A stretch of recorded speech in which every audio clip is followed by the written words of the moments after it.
আল্লাহ তুমি আমার গুনাহগার উম্মতকে বাঁচাও।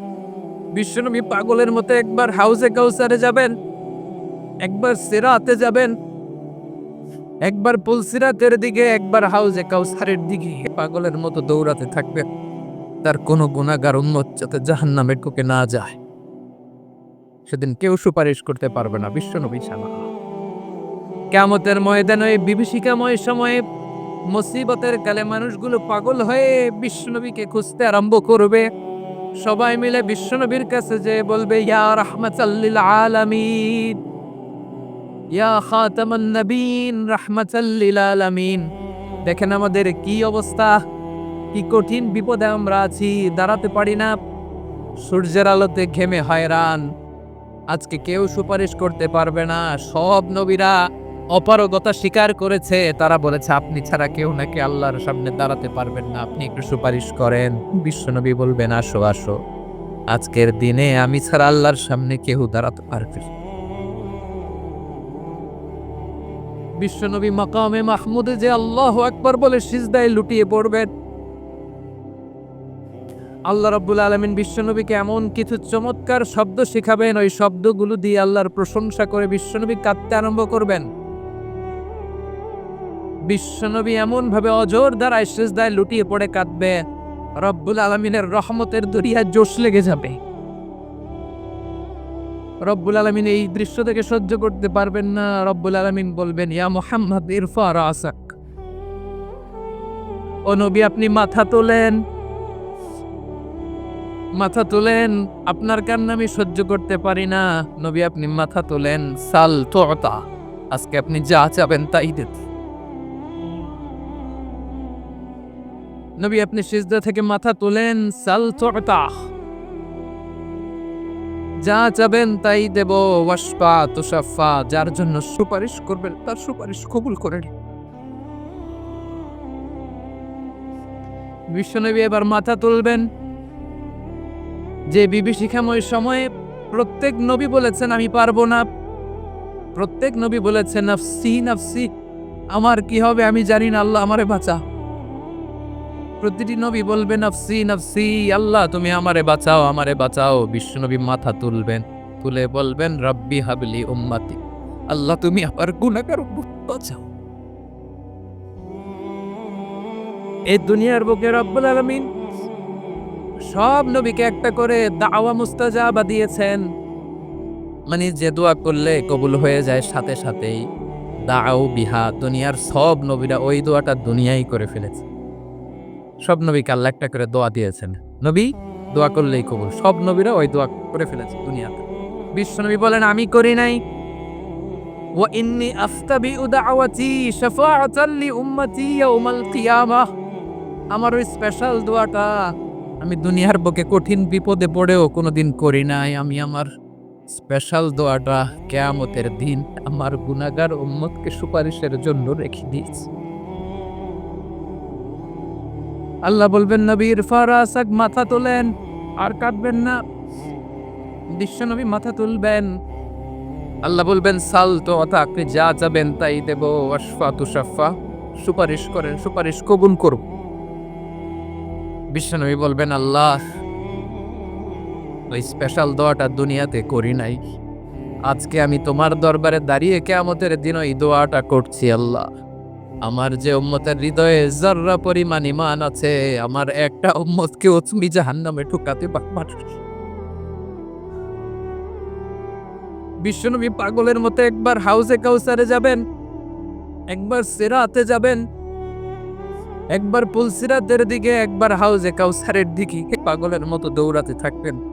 তার কোনো গুনাহগার উম্মত যাতে জাহান্নামে ঢুকে না যায়, সেদিন কেউ সুপারিশ করতে পারবে না বিশ্বনবী ছাড়া। এজন্য ৫ নম্বর আল্লাহ বললেন মান যাল্লাযী ইয়াশফাউ ইনদাহু ইল্লা বিইজনিহি, কার সাহস আছে, কার এত বড় বুকের পাটা কিয়ামতের কঠিন দিন আল্লাহর সামনে দাঁড়িয়ে সুপারিশ করবে? কারো ক্ষমতা, কারো ক্ষমতা নাই। বিশ্বনবী সেদিন সিজদায় পড়ে উম্মতের জন্য কাঁদবে, সবাই কাঁদবে, নাফসি নাফসি, আল্লাহ আমারে বাঁচাও, আল্লাহ আমারে বাঁচাও। বিশ্বনবী বলবে উম্মতি উম্মতি।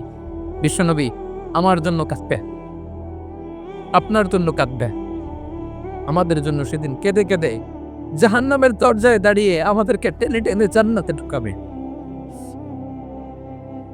এজন্যই বিশ্বনবীর ভালোবাসা যেন আমাদের হৃদয়ে ভরপুর থাকে। আমার ভাইয়েরা, প্রতি শুক্রবার বিশ্বনবীর উপরে বেশি বেশি যেন আমরা দুরূদ পড়ি। আমরা যখন বিশ্বনবীর সালাম দেই, দুরূদ পড়ি, একদল স্পেশাল ফেরেশতা আছে যারা বিশ্বনবীর দুরূদটা নিয়ে সরাসরি বিশ্বনবীর রওজায় যায়, যে বলে অমুকের বেটা অমুক আপনারে সালাম দিয়েছে। বিশ্বনবী নিজ কবরের থেকে নিজেই সালামের উত্তর দেয়। বিশ্বনবীর ভালোবাসা যেন আমাদের হৃদয়ে থাকে, বিশ্বনবীর সুন্নাহ দিয়ে যেন আমাদের জীবনটাকে সাজাই। পারা যাবে ইনশাআল্লাহ। বিশ্বনবীর ভালোবাসা ছাড়া কেউ জান্নাতে ঢুকতে পারবে। বিশ্বনবীর পক্ষে আমরা বলব, বিশ্বনবীর পক্ষে আমরা লিখব, বিশ্বনবীর জন্য আমরা আমাদের কলিজার রক্ত বিলিয়ে দিব, ঠিক কিনা বলে? সেদিন বিশ্বনবী ছাড়া কেউ সুপারিশ করতে পারবে না। 5 নম্বর আল্লাহ বললেন, মান দাল্লাযী ইয়াশফাউ ইনদাহু ইল্লা বিইذনি। কে আছে সুপারিশ করবে আল্লাহর সামনে আর আপনি আপনার বাবার দরবারে যে সেজদা দেন? হ্যাঁ, ইব্রাহিম আলাইহিস সালাম থারথার করে কাঁপবে আর বলবে নফসি নফসি, আল্লাহ আমারে বাঁচাও। মুসা আলাইহিস সালাম থারথার করে কাঁপবে, আল্লাহ নফসি নফসি, আমারে বাঁচাও। আর আপনি পীরের দরবারে যে সেজদা দেন? কোথায় আছেন আপনি? খবরদার, কেউ বাঁচাতে পারবে না। যাকে ইল্লা আল্লাহ যাকে অনুমতি দেন, বিশ্বনবীকে দিবেন, নবীদেরকে দিবেন। এরপরে আল্লাহ তার স্পেশাল ওয়ালিদেরকে, মুত্তাকিনদেরকে, শহীদদেরকে, সিলেক্টেড বান্দাদেরকে দিবেন। কিন্তু কাকে দিবেন, কার জন্য দিবেন, দুনিয়ার কেউ জানে না একজন ছাড়া, তিনি কে? আল্লাহর ওয়ালিদেরকে, নেককার লোকদেরকে আল্লাহ সুপারিশের অনুমতি দিবেন। কিন্তু আপনি যারে মানেন, যার পায়ে সেজদায় লুটিয়ে পড়ে থাকেন, তারে যে আল্লাহ দিবেন, এটার কোনো গ্যারান্টি আছে? কথা বলেন। এজন্য জপতে হবে একজনের নাম। আওয়াজ করে বলুন, তিনি কে? আয়াতুল কুরসির 5 নাম্বার কথা হচ্ছে, সেদিন কেউ কারো উপকারে আসবে না, সুপারিশ করার সুযোগ পাবে না, আল্লাহ যাকে অনুমতি দেয় তিনি ছাড়া। আল্লাহ যদি কাউকে দয়া করে অনুমতি দেয় তাহলে করতে পারবে, তাহলে পারবে। সেই কিয়ামতের দিনটা বড্ড ভয়ঙ্কর, কেউ সুপারিশ করার সাহস পাবে না। আরে আমার অবস্থা কি আমি জানি না, আমি আবার কারোর জন্য সুপারিশ করব? কথা বুঝেন নাই? আমার কি হবে আমি জানি, তা আমি আরেকজন নিয়ে টেনশন করার সুযোগ কোথায়? ইয়া নফসি ইয়া নফসি, আল্লাহ আমারে বাঁচাও, আমারে বাঁচাও, আমারে বাঁচাও। কাঁদতে কাঁদতে মানুষ হয়রান হয়ে যাবে, এ নাকি আবার আরেকজনের বাঁচাও। বিশ্বনবী বলেন, বিশ্বনবী একবার ছাগলের রান খাচ্ছিলেন, রান খেতে খেতে বিশ্বনবী বলেন, আনা সাইয়্যিদুন নাসি ইয়াউমাল কিয়ামা, আমি কিয়ামতের দিন সর্বশ্রেষ্ঠ হব, মানুষের মধ্যে সর্বশ্রেষ্ঠ সেরা আমি বিশ্বনবী। আলহামদুলিল্লাহ পড়ে বিশ্বনবী বলেন, সেদিনটা বড্ড ভয়ঙ্কর। সেদিন কেউ কারো কোনো উপকারে আসবে না, বন্ধু বন্ধুর কাজে আসবে না, স্ত্রী স্বামীর উপকারে আসবে না, স্বামী স্ত্রীর উপকারে আসবে না, পীর সাহেব মরিদরে বাঁচাতে পারবে না, মরিদ পীর সাহেবরে বাঁচাতে পারবে না, নেতা কর্মীর পরিচয় দিবে না, কর্মী নেতার পরিচয় দিবে না, ভাই বোনকে চিনবে না, বোন ভাইকে চিনবে না, বাবা তার সন্তানকে চিনবে না, মেয়েকে দেখে মা দৌড়ে দৌড়ে পালাবে। বড্ড ভয়ঙ্কর দিন। বিশ্বনবী বলবেন, জমিনটা এখনকার মতো থাকবে না, পুরো জমিনটা সমান হয়ে যাবে, ফ্ল্যাট। এখন তো গোল, তখন ফ্ল্যাট। সবাই এক জমিনের উপরে দাঁড়াবে, সূর্যটা মাথার কাছে চলে আসবে, সূর্যের গরমে মানুষের মাথার মগজ গলে গলে কানের ছিদ্র, নাকের ছিদ্র দিয়ে বেয়ে বেয়ে পড়বে। আহ, সবাই হয়রান, পেরেশান, ক্লান্ত শ্রান্ত। মানুষগুলো বলবে বাঁচার কোনো উপায় নাই। 50,000 বছর মানুষ এরকম দৌড়াবে, চিৎকার করবে, কাঁদবে, বাঁচার কোনো উপায় নাই। সবাই বলবে, আহ, আল্লাহ যদি বিচারটা শুরু করতো, যা হবার হবে, আগে বিচার শুরু করি। বিচারই শুরু হয় না, বিচার শুরু হইতেই 50,000 বছর। আল্লাহ, 50,000 বছর, 5,000, 15,000 না, 50,000 বছর এরকম যা। মানুষগুলো কাঁদতে কাঁদতে বলবে, চলো আমরা আদম আলাইহিস সালামের কাছে যাই, যেন আল্লাহর যে সুপারিশ করে, আল্লাহ আপনি বিচার শুরু করেন। কিয়ামতের ময়দানে সবাই মিলে সাইয়েদনা আদম আলাইহিস সালামের কাছে যেয়ে বলবে, ইয়া আবাল বাশার, ইয়া আউয়ালাল আম্বিয়া, ও আদম নবী, আপনি দুনিয়ার বুকে প্রথম নবী। আল্লাহ নিজ হাতে আপনারে 60 হাত লম্বা করে বানিয়েছেন। আপনার সম্মানে ফেরেশতাদেরকে সেজদা দিতে বলেছেন। দুনিয়ার প্রথম নবী, প্রথম মানুষ আপনি। আপনি আল্লাহরে যে সুপারিশ করেন যেন আল্লাহ বিচার শুরু করে। আদম আলাইহিস সালাম বলবেন আমি পারবো না, কারণ আল্লাহ আমাকে একটা নিষিদ্ধ গাছের কাছে যেতে নিষেধ করেছিল, আমি ভুল করে এই গাছের ফল খেয়েছি। নাফসি নাফসি, আজকে আমার কি হবে আমি জানি না, আমি বড় লজ্জিত। আমারে যদি আল্লাহ জিজ্ঞেস করে কেন খাইছিলাম, আমার কোনো উত্তর নাই। তোমারে বাঁচামু কেমনে আমি? নবীরা আর করে কাঁপবে সেদিন। আদম আলাইহিস সালাম বলবেন আমি পারবো না, মাফ করো আমাকে, আমি পারবো না।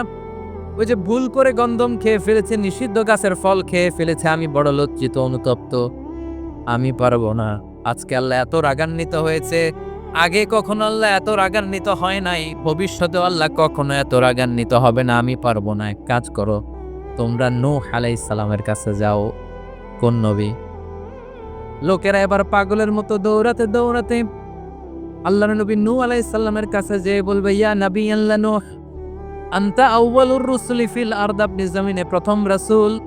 আদম আলাইহিস সালাম নবী ছিলেন, রাসূল ছিলেন না। এই দুনিয়ার বুকে প্রথম রাসূল ছিলেন আল্লাহর নবী নূহ আলাইহিস সালাম। সবাই বলবে, ও নবী আল্লাহ নূহ, রাসূল আল্লাহ নূহ, আল্লাহ আপনাকে আবদান শাকুরা, শুকরগুজার বান্দা বলে কোরআনে বলেছে। কোরআনে নূহ আলাইহিস সালামের নামেও সূরা আছে না নাই? আপনি আল্লাহর প্রিয় বান্দা, প্রিয় রাসূল। দেখেন আমাদের কি দশা, ঘামতে ঘামতে শেষ। জমিনটা তামার জমিন, সূর্যটা মাথার কাছে, কি করবো আর পারি না, ঘামতে ঘামতে আর কত ঘামবো, কত দাঁড়িয়ে থাকবো। আল্লাহরে যে বলেন বিচার যেন শুরু করে। নূহ আলাইহিস সালাম বলবেন আমিও পারবো না, আমিও পারবো না। আমি আমার ছেলের জন্য কথা বলে ভুল করে ফেলছি। যখন মহাপ্লাবন হবে আমি বললাম, আল্লাহ আমার কলিজার টুকরা সন্তান রে বাঁচান। আল্লাহ বললে, রনু সে তোমার সন্তান না, কারণ সে ঈমান আনে নাই, সে পাহাড়ের উপর দাঁড়িয়েছে, দেখি কেমনে সে বাঁচে। ওই যে আমি একটা না বুঝে আবদার করেছি, আল্লাহ আমার উপর রেগে গিয়েছিলেন। আজকে আল্লাহ ওই ব্যাপারে যদি আমারে প্রশ্ন করে, আমার কোনো জবাব নাই, আমি পারবো না, মাফ করো। তোমরা সবাই মিলে আল্লাহর খালিল ইব্রাহিম আলাইহিস সালামের কাছে যাও। লোকগুলো পাগলের মতো খুঁজতে আরম্ভ করবে, অযুত লক্ষ নিযুত কোটি মানুষের ভিড়ে আল্লাহর খালিল ইব্রাহিমকে যে বলবে, ইয়া খালিল্লাহ, ও আল্লাহর খালিল, আল্লাহ আপনাকে বড্ড ভালোবেসেছেন, আপনি কাবা বানিয়েছেন, আল্লাহ আপনাকে বড্ড পছন্দ করেন। দেখেন আমাদের কি অবস্থা। আপনি যে আল্লাহর কাছে সুপারিশ করেন যেন আল্লাহ আজকে বিচার শুরু করে। আল্লাহর নবী ইব্রাহিম বলবেন আমিও পারবো না, আমি আমার জীবদ্দশায় 3টা মিথ্যা বলেছি। কয়টা? আসলে মিথ্যা না, একটু টুইস্ট করে কৌশল করে কথা বলেছিলেন, ওটাকে হাদিসে মিথ্যা বলা হয়েছে। আমি জীবনে 3টা মিথ্যা বলেছি, জীবন বাঁচানোর তাগিদে কৌশল করে 3টা কথা বলেছি। আজকের এই কঠিন ময়দানে আল্লাহ যদি ওই 3টা কথার ব্যাপারে জিজ্ঞেস করে, লজ্জায় আমি মাথা দেখাতে পারবো না, আমিও পারবো না, আমিও পারবো না। আজকে আল্লাহ এত রেগে আছে, আগে কখনো এত রাগে নাই, পরেও রাখবে না। তোমরা সবাই মিলে বনি ইসরাইলের নবী মূসা আলাইহিস সালামের কাছে যাও। সবাই এবার যাবে মূসা আলাইহিস সালামের কাছে, যেয়ে বলবে, ইয়া নবী আল্লাহ মূসা, আপনি ছিলেন কালিমুল্লাহ, আল্লাহর সাথে সরাসরি কথা বলতেন। রব্বুল আলামিন আপনাকে তাওরাত কিতাব দিয়েছেন, আপনি যে একটু সুপারিশ করেন। আল্লাহর নবী মূসা বলবেন, মাফ করো, আমিও পারবো না, আমি দুনিয়ার বুকে ভুল করে একটা মানুষকে মেরে ফেলেছি। আমি মারছিলাম আদব শিক্ষা দেওয়ার জন্য, এক থাপ্পড়ে যে ওই লোক মরেই যাবে আমি জানতাম না। আজকে আল্লাহ যদি জিজ্ঞেস করে কেন মারলা, জবাব আছে? ওই লজ্জায় আমি অনুতপ্ত, আমি পারবো না, আমার এই কথা বলো না। আজকে আল্লাহ বড্ড রেগে আছে, আমি পারবো না। তোমরা আল্লাহর নবী ঈসা আলাইহিস সালামের কাছে যাও। কিয়ামতের ময়দানে মানুষগুলো পাগল পড়া হয়ে আল্লাহর নবী ঈসা আলাইহিস সালামের কাছে যাবে, যে বলবে, নবী ঈসা আপনি রূহুল্লাহ, বাবা ছাড়া আল্লাহ আপনাকে বানিয়েছেন, ইনজিল কিতাব দিয়েছেন, মৃত মানুষকে আপনি জীবিত করতে পারতেন। আজকের এই কঠিন বিপদের দিনে আপনি আমাদের সাহায্য করেন। আল্লাহর কাছে যে বলেন যেন বিচার শুরু করে। ঈসা আলাইহিস সালাম বলবেন আমিও পারবো না, ইন্নী উবিদতু মিন দুনিল্লাহ, আমার উম্মত খ্রিস্টানেরা আল্লাহরে বাদ দিয়ে আমি ঈসার ইবাদত করেছে। আমার মা ম্যারি আর আমাকে ডাকতো জেসাস ক্রাইস্ট, আমার ইবাদত করেছে। যদিও আমি আমার ইবাদত করতে বলি না, ঈসা আলাইহিস সালামও ইবাদত করতে বলেছেন একজনের, তিনি কে? আল্লাহর নবী সাল্লাল্লাহু আলাইহি সাল্লাম বলবেন আমিও পারবো না, আজকে আল্লাহ অনেক রেগে আছে, আমি পারবো না, তবে একটা পরামর্শ দিতে পারি, একটা সাজেশন দিতে পারি। আজকের দিনে এই কঠিন মুসিবতের কালে, এই কঠিন সময়ে কেউ আল্লাহর দরবারে দাঁড়িয়ে একটা টু শব্দ করার ক্ষমতা কারো নাই, একমাত্র আখিরি জামানার পয়গাম্বর বিশ্বনবী মুহাম্মাদুর রাসূলুল্লাহ ছাড়া। মানুষগুলো এবার আগুনের মধ্যে পানি দিলে যেমনি আগুন নিভে যায়, দাউ দাউ করা হৃদয়ে জ্বলন্ত আগুন তাদের ঠান্ডা হবে, কিয়ামতের ময়দানে ওই বিভীষিকাময় সময়ে মুসিবতের কালে মানুষগুলো পাগল হয়ে বিশ্বনবীকে খুঁজতে আরম্ভ করবে। সবাই মিলে বিশ্বনবীর কাছে যে বলবে ইয়া রাহমাতাল লিল আলামিন, ইয়া খাতামুন নবিয়্যিন রাহমাতাল লিল আলামিন। দেখেন আমাদের কি অবস্থা, কি কঠিন বিপদে আমরা আছি, দাঁড়াতে পারি না, সূর্যের আলোতে ঘেমে হয়রান। আজকে কেউ সুপারিশ করতে পারবে না, সব নবীরা অপারগতা স্বীকার করেছে, তারা বলেছে আপনি ছাড়া কেউ নাকি আল্লাহর সামনে দাঁড়াতে পারবেন না, আপনি একটু সুপারিশ করেন। বিশ্বনবী বলবেন আসো আসো, আজকের দিনে আমি ছাড়া আল্লাহর সামনে কেউ দাঁড়াতে পারবে না। বিশ্বনবী বলবেন আল্লাহ, ওই স্পেশাল দোয়াটা দুনিয়াতে করি নাই, আজকে আমি তোমার দরবারে দাঁড়িয়ে কিয়ামতের দিন ওই দোয়াটা করছি। আল্লাহ, আমার যে উম্মতের হৃদয়ে যাররা পরিমাণ ঈমান আছে, আমার একটা উম্মতকেও তুই জাহান্নামে ঠুকাতে পারিস। বিশ্বনবী পাগলের মতো একবার হাউজে কাউসারে যাবেন, একবার সিরাতে যাবেন, একবার পুলসিরাতের দিকে, একবার হাউজে কাউসারের দিকে পাগলের মতো দৌড়াতে থাকবেন, তার কোনো গুনাহগার উম্মত যাতে জাহান্নামে ঢুকে না যায়। সেদিন কেউ সুপারিশ করতে পারবে না বিশ্বনবী ছাড়া, কারো ক্ষমতা নাই। বিশ্বনবী সেদিন সিজদায় পড়ে উম্মতের জন্য কাঁদবে, সবাই কাঁদবে, নফসি নফসি, আল্লাহ আমারে বাঁচাও, আল্লাহ আমারে বাঁচাও। বিশ্বনবী বলবে উম্মতি উম্মতি, বিশ্বনবী আমার জন্য কাঁদবে, আপনার জন্য কাঁদবে, আমাদের জন্য সেদিন কেঁদে কেঁদে জাহান্নামের দরজায় দাঁড়িয়ে আমাদেরকে টেনে টেনে জান্নাতে ঢুকাবেন। এজন্যই বিশ্বনবীর ভালোবাসা যেন আমাদের হৃদয়ে ভরপুর থাকে। আমার ভাইয়েরা, প্রতি শুক্রবার বিশ্বনবীর উপরে বেশি বেশি যেন আমরা দুরূদ পড়ি। আমরা যখন বিশ্বনবীর সালাম দেই, দুরূদ পড়ি, একদল স্পেশাল ফেরেশতা আছে যারা বিশ্বনবীর দুধটা নিয়ে সরাসরি বিশ্বনবীর রওজায় যায়, যে বলে অমুকের বেটা অমুক আপনারে সালাম দিয়েছে। বিশ্বনবী নিজ কবরের থেকে নিজেই সালামের উত্তর দেয়। বিশ্বনবীর ভালোবাসা যেন আমাদের হৃদয়ে থাকে, বিশ্বনবীর সুন্নাহ দিয়ে যেন আমাদের জীবনটাকে সাজাই। পারা যাবে ইনশাআল্লাহ।